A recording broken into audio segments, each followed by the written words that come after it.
If you're like me, a person that needs constant stimulation from all types of angles, then you'll surely love the Marvel vs. Capcom series of fighting games.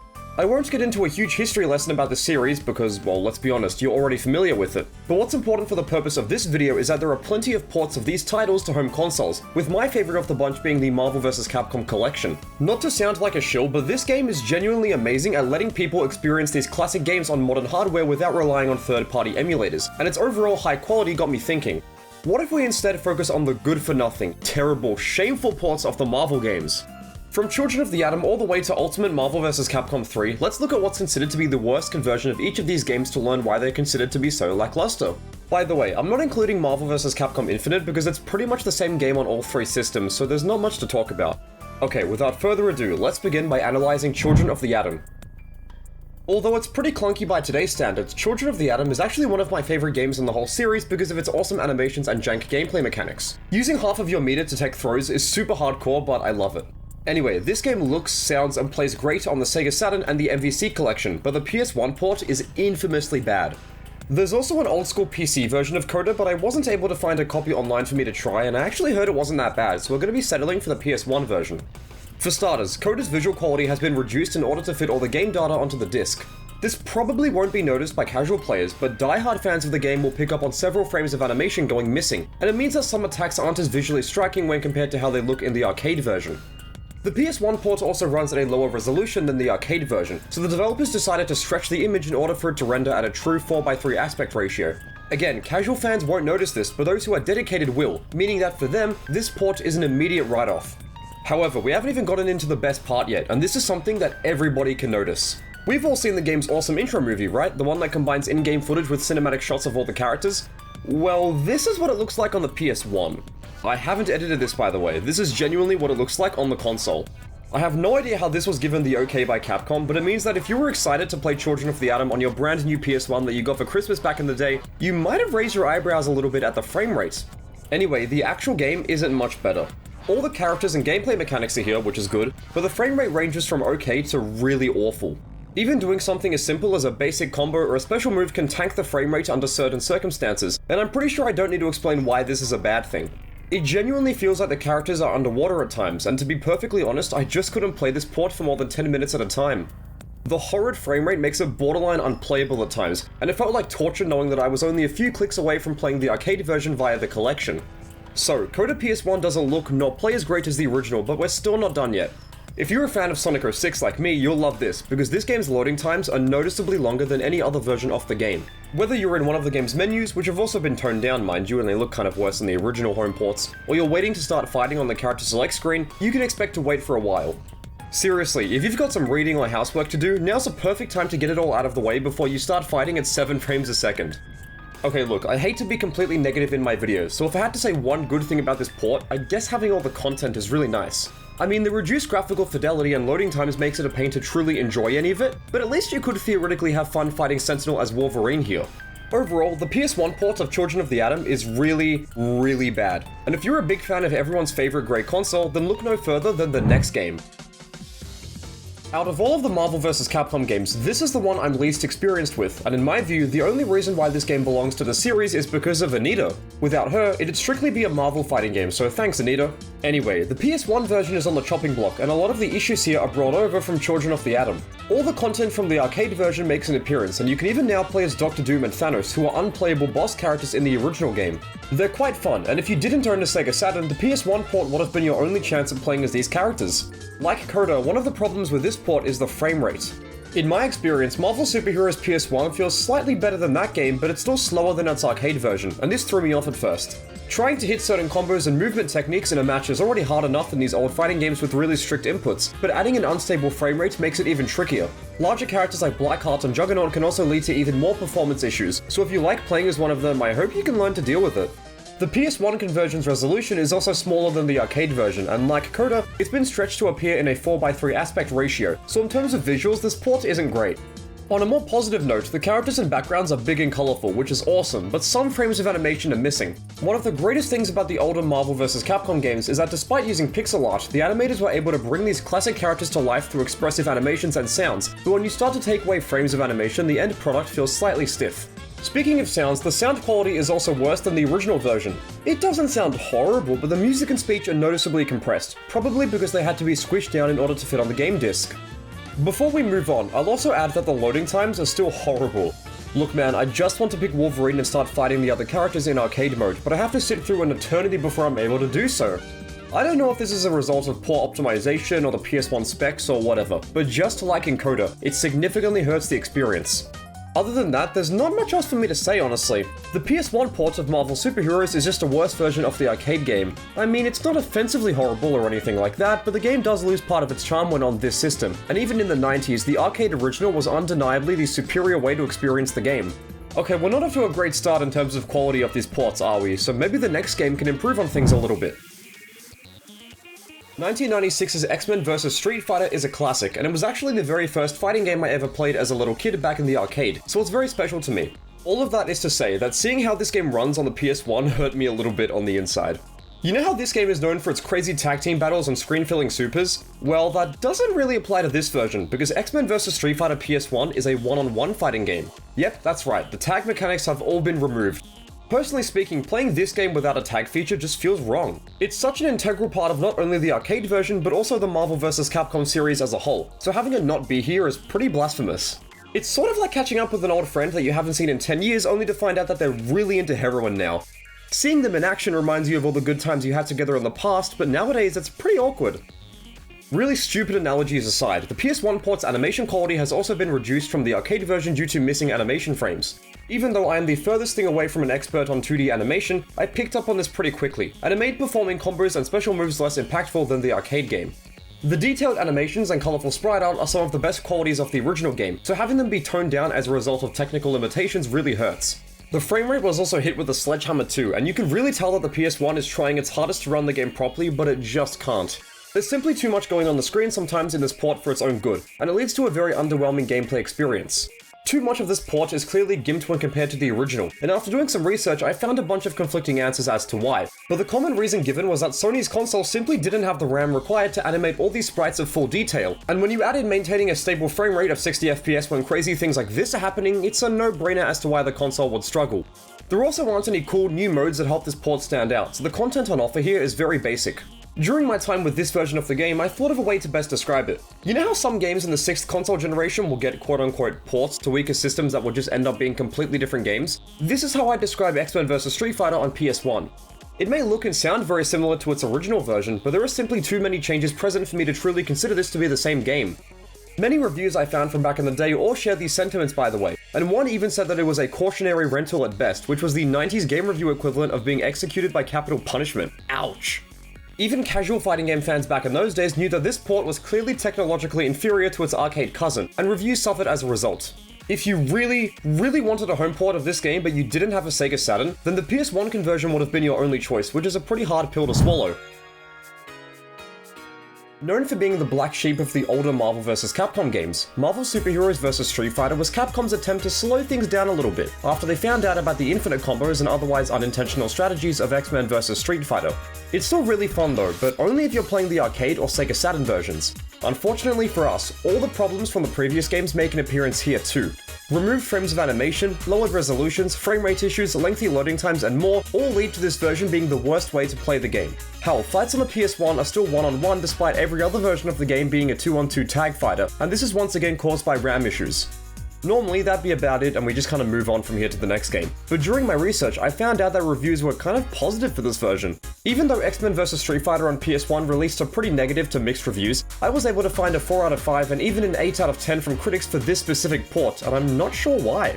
For starters, I swear the loading times feel 10 times longer than the previous games. Even going into arcade mode from the mode select screen takes forever, and it started to get on my nerves as I was recording footage. And it's not just here, because every single loading time takes way too long to complete, but oh well.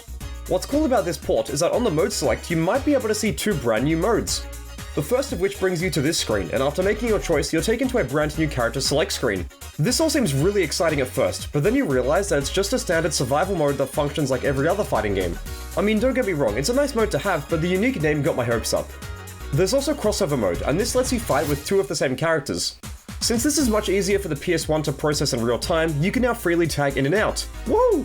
This mode is like finding water in the desert, and it made me really miss the tag feature in the rest of this port even more than I already did. There's also a training mode, which is also an X-Men vs Street Fighter, and a brand new gallery where you can view illustrations, but that's about it. The content on offer here isn't bad, but unless you like survival or arcade mode, there's nothing that'll keep you coming back, especially nowadays when we can just Google really high quality versions of these pictures.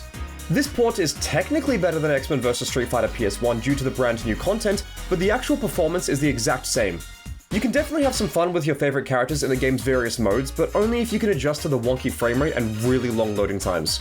The bottom line is that this port is just a slower and visually inferior version of the arcade classic, so for now, let's move on to the true birth of the series. As the first title in the series to carry the Marvel vs. Capcom name, Clash of Superheroes is one of my favorite games in the whole series. The brand new assist system lets so many characters appear in the game, even if they aren't strictly playable, and they can all help you fight your opponent in a seemingly infinite amount of ways. And then you start playing the PS1 version, and you realize that it's more or less the same as the previous games we've covered so far. Continuing the hat trick of mediocrity on the PS1, this port continues the trend of one-on-one fights. Since basic combos can do insane damage in Marvel 1, not being able to tag out to safety makes these combos even scarier, and it leads to a less satisfying gameplay loop. The characters are all here though, and despite missing animation frames, what else is new, their appearances here are pretty well done, and they have every move found in the arcade version. Speaking of gameplay, there's actually been a major change to how it all works. Unlike the original where you pick your team and then your assist character, here you pick one character before being given the choice of another proper character or an assist. This shakes the game up entirely, as it means you can't have two characters and an assist anymore. I understand that this is due to hardware limitations and the developers were doing the best that they could, but this is definitely inferior to the original system. Playing without an assist feels like you're playing X-Men vs Street Fighter all over again, and playing without a second character makes the game just feel incomplete. Whichever you select, you're making a big sacrifice, so choose wisely. The game's audio quality has also been scaled back dramatically to save on space, and it sounds very muffled as a result. It's like you're in the bathroom at a party and the music is blaring from 20 meters away. To compensate for the reduced graphics and audio, there are some cool new features found here. You can now play as Onslaught, the game's final boss, and even Mech Zangief is now his own unique character via a secret input on the character select screen. Training mode and crossover mode from the previous game return too, and they're pretty awesome to have. Lord knows you'll have to practice within the confines of the partner/assist select, so this mode is a godsend. And look, also, I know that I'm beating a dead horse here, but I swear that I've lost years of my life to these loading screens. They're everywhere, and it's really impossible to escape them. Altogether, Marvel vs. Capcom 1 PS1 can be enjoyable if you're a casual player who doesn't care about infinite combos or the assist system, but if you're a devoted fan of this game, I'd recommend exploring other options.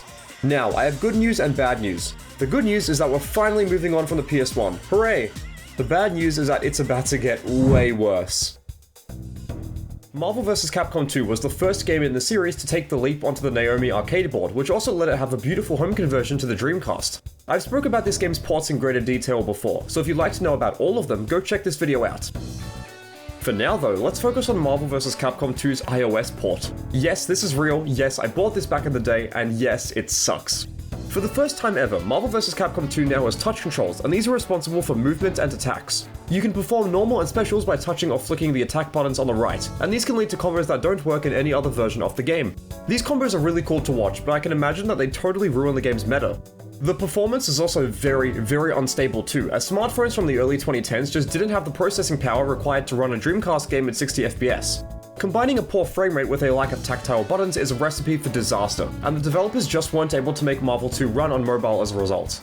Also, I don't know about you, but the character sprites look a bit weird in this version to me. Much like the PS2 version of Marvel 2, I'm pretty sure that the character resolutions have been altered here, and this leads to unintentional character proportions. On the bright side, at least this version also has multiplayer. You can't play online against other players around the world via Wi-Fi, but at least you can connect to other local devices via Bluetooth, which is pretty cool. Also, unlike the more recent releases of Marvel 2 where every character is unlocked right from the start, you have to unlock 32 of them here, meaning that having access to all of the content will take lots of time. I suspect that for most people, the poor performance and visuals will turn them away from this content grind, but if you're a Marvel 2 fanatic and you don't mind using the touch controls, there can be a lot to like here. Before we move on, I'll also add that having the full 56 character roster in this port along with animated stages is very impressive, and it couldn't have been easy to fit all of this data into one download. This iOS port is 216 megabytes, and although this is a small file size nowadays, I can imagine that it would have been a bit mind-blowing back in the day.